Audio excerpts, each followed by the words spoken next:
It really wasn't, while Tesla was a very large employer that came, it was really a reflection to the rest of the country, mostly to people on the West Coast that had businesses, that Reno was a great place to open a business. So we've been very fortunate. We've been able to draw a very diverse range of businesses that have moved in great part because of the exposure we got from Tesla. It took a little while, probably a year or two, before the effects really started happening and people could see it. And you really started seeing the change in basically the demographics and the people that were coming to Reno. And what we saw was a lot more knowledge-based younger people moving to Reno. This was the first time that I can recall where people who were already highly educated and very valuable in today's knowledge-based, information-based economy were actually showing up in Reno.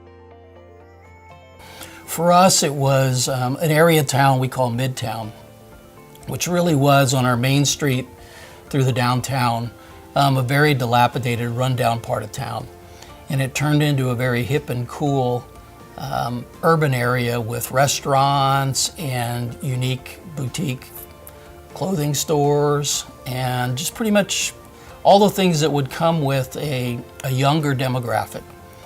20 to 30, that wanted the nightlife and wanted the activity. And so it basically awakened and livened our town, and now it's a shining jewel of what was a bad part of Reno is now a very good and attractive part. And actually, we've seen some older neighborhoods where they were very unsafe and definitely depreciated in property worth and value, actually go the other direction. And now it's a premium location in terms of being next to this Midtown area that has really changed the whole character of that area and made it an exciting, vibrant place that people want to be.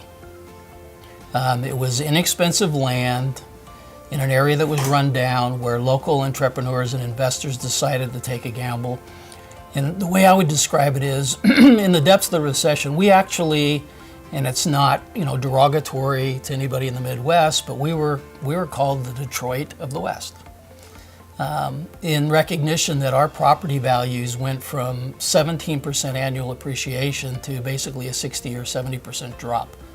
And we had, in Nevada, I think we were the worst in the country in terms of underwater properties, or for those that don't understand it, where you might have a $300,000 house you're making payments on, but the house is only worth $150,000.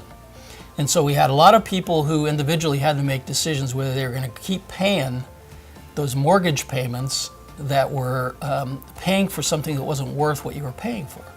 And a lot of people dropped out of that. We had a lot of homes that were left vacant. And it really started to trickle through the economy. You saw restaurants basically dying off. People weren't spending money in restaurants. People weren't spending money in their homes. Basically a retraction in the whole economy where people just weren't spending. And so that rippled through the whole economy. Now, we do have people now who have kind of forgotten, in my opinion, what the recession and how bad it was, to complaining about things like, there's new houses being built, or there's more cars on the road, or there's more kids in the school. All real problems, but I would argue, as somebody in government, it's better to deal with those kind of problems than figuring out how you're going to keep a school open because there aren't enough tax revenues. A lot of people just focus on, okay, this is a one and done, but if you create an economy, which I believe you'll be seeing in Racine, where others look, other businesses, other industries, and they watch what happens, you're very much in the microscope, and people will see how you react to it. If you're negative, if you create difficulties from your permitting and your regulation, that word will get out.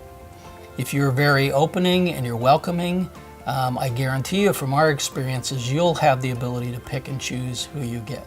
And I would suggest any community is better off in a position where they get to choose who comes than they are going out and trying to get anybody that'll come and bring jobs, period.